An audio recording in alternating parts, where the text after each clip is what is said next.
Hai, Assalamualaikum anak-anak mak. Apa kabar? Sihat?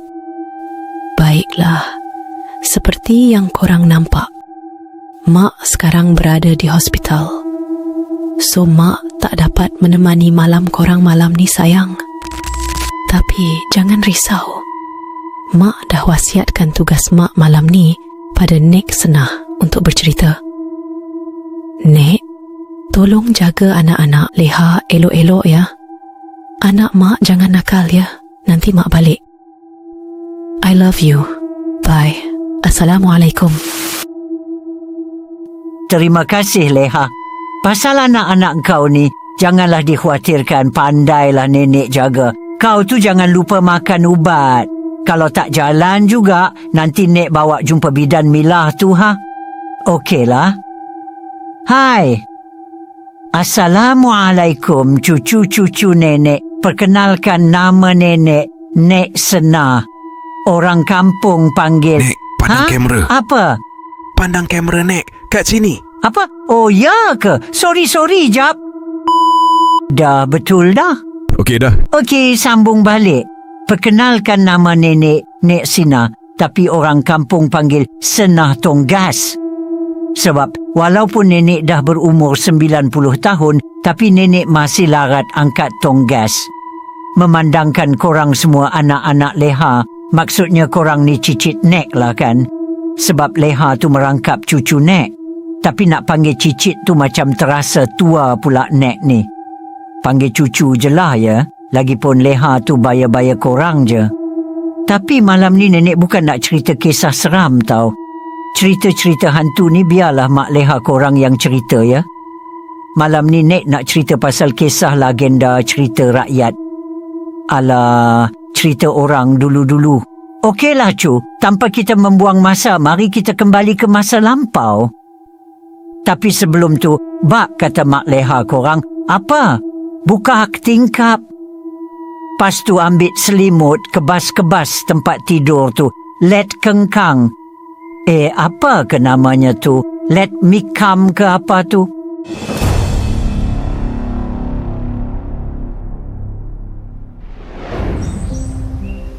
Pada zaman dahulu kononnya, ada sebuah istana terletak di tebing sebatang sungai.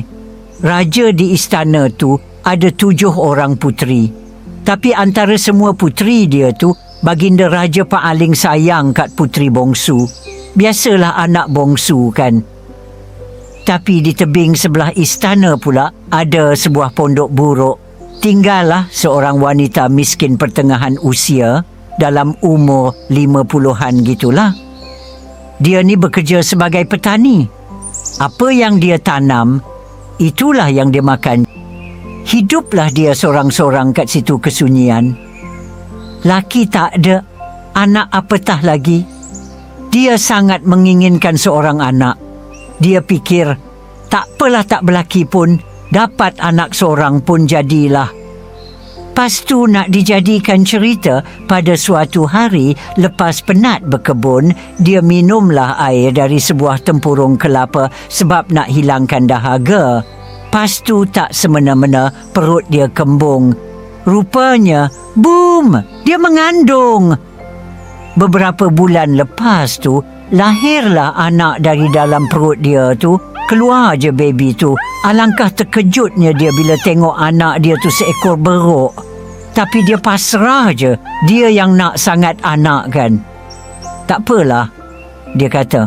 Dia namakan anak dia tu Beruk Tunggal. Seiring berjalannya waktu, anak dia tumbuh sebagai anak yang rajin menolong dia berkebun. Diorang tanam padi. Berkat kerajinan Beruk Tunggal ni, tahun tu padi dia menjadi tumbuh mekar. Tapi sayangnya, padi dia tu selalu diserang tikus. Tapi dengan jurus beruknya, zup zap, dia berjaya menangkap tikus-tikus yang merosak padinya tu. Dia pun apa lagi, geramlah kan. Dia terus mencari sang raja tikus. Jumpa je raja tikus tu, dia bagi amaran. I warning you. Macam tu je dia bagi. Terus Raja Tikus tu menggeletar ketakutan. Sebab apa? Sebab Raja Tikus tu tahu yang Beruk Tunggal ni adalah jelmaan anak Raja Kayangan. Lepas tu Raja Tikus tu kata, Ampun tuanku, hamba tak tahu huma ini kepunyaan tuanku.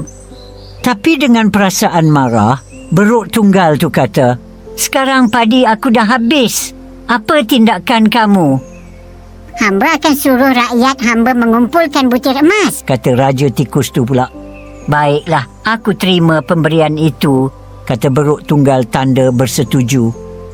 Kemudian malam tu juga tikus-tikus tu berduyun-duyun datang membawa butir emas ke pondok Beruk Tunggal. Ibu dia terkejut. Ibu dia tanya, mana kau dapat semua emas-emas ni nak? Lepas tu Beruk Tunggal ceritalah semuanya dari A sampai Z. Beruk Tunggal pun menyuarakan keinginan dia nak beristeri. Dia minta ibu dia tolong pinangkan puteri raja. Amboi, tinggi betul taste kau Ibu dia pun tak sanggup menolak permintaan anak kesayangan dia tu. Maka keesokan harinya, dia pergilah ke istana. Sampai je di istana, ibu Beruk Tunggal pun menyuarakan keinginannya untuk menyunting salah seorang puteri raja untuk anak dia. Mendengarkan hal itu, raja pun terkejut beruklah bila tahu anak yang dimaksudkan perempuan tu merupakan seorang beruk. Dia fikir, gila agaknya wanita tua ni. Tapi raja tu baik tau. Dia nak reject depan-depan tu. Macam tak sampai hati. Yalah, tengok wanita tua tu penat, datang jauh-jauh dengan baju lusuhnya tu kan. Dia pun cakap, Biarlah beta bertanyakan kepada puteri-puteri beta dulu mengenai hal ini. Puan hamba pulanglah dulu. malam tu, raja pun menyampaikan juga permohonan itu kepada ketujuh-tujuh orang puterinya. Diorang bincang-bincanglah sekeluarga bersama permaisuri sekali. Lepas tu diorang semua ketawa-ketawa bagai bila dengar cerita ayahandanya. Ayanda ni buat lawak lah. Ada ke suruh kami kahwin dengan beruk? Kira-kira macam tu lah. Diorang seolah-olah mempersendakan hal itu. Kecuali puteri bongsu je yang tak ketawa. Dia malah berkata, Ish, tak baik tahu ayanda, bonda dan kekanda semua ketawakan mereka. Niat mereka kan baik. Lepas tu puteri sulung pun kata, kalau Adinda rasa benda ni tak kelakar, Adinda sajalah yang kahwin dengan beruk tu. Kami tak mahu, coy. Oleh kerana puteri bongsu ni seorang yang baik, cantik dan tak sampai hati melihat kakak-kakaknya mentertawakan beruk itu, dia pun segera berdiri lalu berkata, Baiklah, Adinda sedia menikahi beruk itu. Lepas tu, raja pun tanyalah puteri bongsu tu sebab nak confirmkan betul-betul. Tapi puteri bongsu tetap dengan pendirian dia untuk menerima lamaran Beruk Tunggal tu. Dia nak buktikan pada kakak-kakaknya bahawa miskin tu bukan hina. Suci betul hati puteri bongsu ni. Raja dan permaisuri pun bangga dengan kesucian hati puteri bongsu mereka tu. Lepas tu baginda meminta hantaran berupa sebentuk cincin berlian. Baginda sengaja minta macam tu sebab dia fikir mesti beruk miskin tu tak mampu nak bagikan. Sebaliknya, hantaran tu tak menjadi masalah bagi Beruk Tunggal.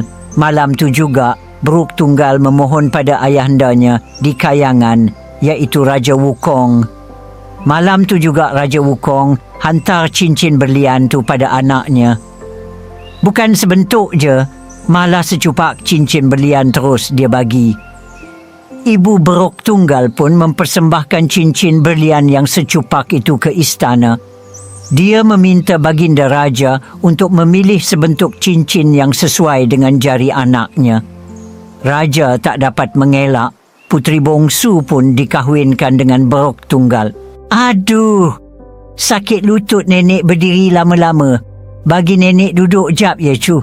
Cerita tak habis lagi ni. Jap, bagi nenek bernapas dulu. Okey, kita sambung. Siapa pula telefon ni?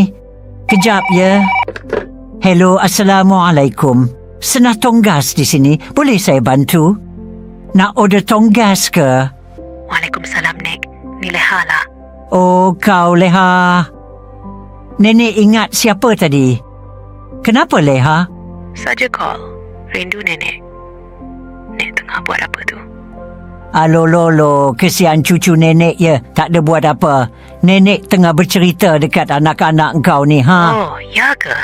Nenek cerita pasal kisah apa kat diorang? Pasal beruk tunggal. Ha?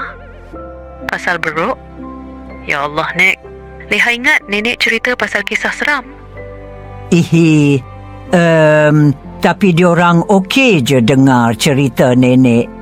Alah, lain kali nenek cerita pasal hantu pula tau. Okeylah, nenek nak sambung cerita ni. Sikit lagi nak habis. Yalah.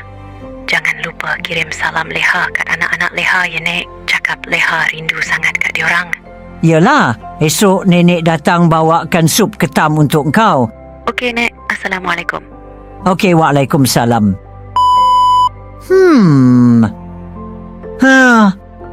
Sayang betul Mak Leha korang kat korang semua ya cu. Duk hospital pun teringat juga kat anak-anak dia. Okeylah cu, kita sambung balik cerita tadi. Kat mana tadi? Nenek lupa dah. Beruk tu kahwin dengan puteri raja. Beruk tunggal pun berkahwinlah dengan puteri bongsu tu. Tapi dengan syarat, lepas diorang kahwin, raja tak benarkan mereka tinggal di istana. Yalah, mungkin seganlah kot kan menantu dia beruk. Puteri bongsu pun ikutlah beruk tunggal untuk tinggal di pondoknya. Pada malam pertama diorang tu, macam biasalah, tapi gelap tak nampak apa-apalah kan. Itu tak payahlah nenek ceritakan. Faham-fahamlah ya. Tut. Pada keesokan paginya, bila puteri bongsu tu bangun dari tidurnya, alangkah terkejutnya dia bila melihat ada sepasang kostum sarung beruk di sebelahnya. Ya, kostum berbulu-bulu tu. Lepas tu, dia pun terperanjat lah kan. Dia kata, "Aik, laki aku ni malam tadi buka baju, terbuka sekali dengan kulit-kulit ke? Ayu, apa ni?" Dia pun panggil suami dia. "Kanda! Oh, Kanda! Kanda di mana?" Tiba-tiba, beruk tunggal masuk ke bilik. Betapa terkejutnya puteri bongsu bila melihat suaminya telah bertukar menjadi seorang pemuda yang sangat tampan. Macam Aaron Aziz. Lalu beruk tunggal pun berkata, Wahai Adinda, maafkan ke Kanda. Sebenarnya Kanda adalah putera dari kayangan Wukong. Kanda telah disumpah oleh abang Kanda kerana dia cemburu bila Kekanda mewarisi takhta. Untuk meleraikan sumpahan itu, Beta harus turun ke bumi dan mencari seorang puteri raja yang sanggup mengahwini Kanda walaupun dalam rupa seekor beruk. Ternyata Adindalah orangnya. Terima kasih Adinda. Sebagai tanda terima kasih ke Kanda kerana ikhlas mengahwini Kekanda, sekarang bakarlah sarung beruk itu lalu taburkan abunya di luar pondok. Pintalah apa saja keinginan Adinda. Macam itulah dia kata. Puteri bongsu pun nak kata apa lagi kan. Dia ikut jelah perintah suami dia tu. Bila dia tabur je abu dari sarung beruk yang dia bakar tadi, tiba-tiba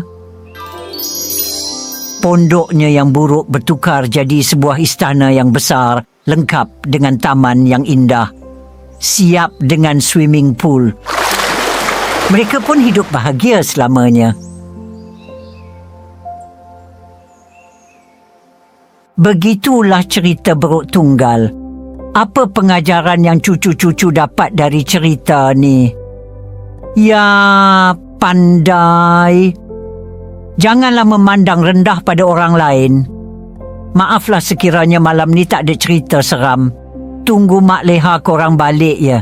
Okeylah sayang, nenek pun nak pergi rumah Kiah ni, nak hantar tonggas. Takkan tak berasap pula dapur si Kiah tu kalau Nek tak hantar gas. Semoga kita berjumpa lagi, ya Cu. Bye. Assalamualaikum warahmatullahi wabarakatuh.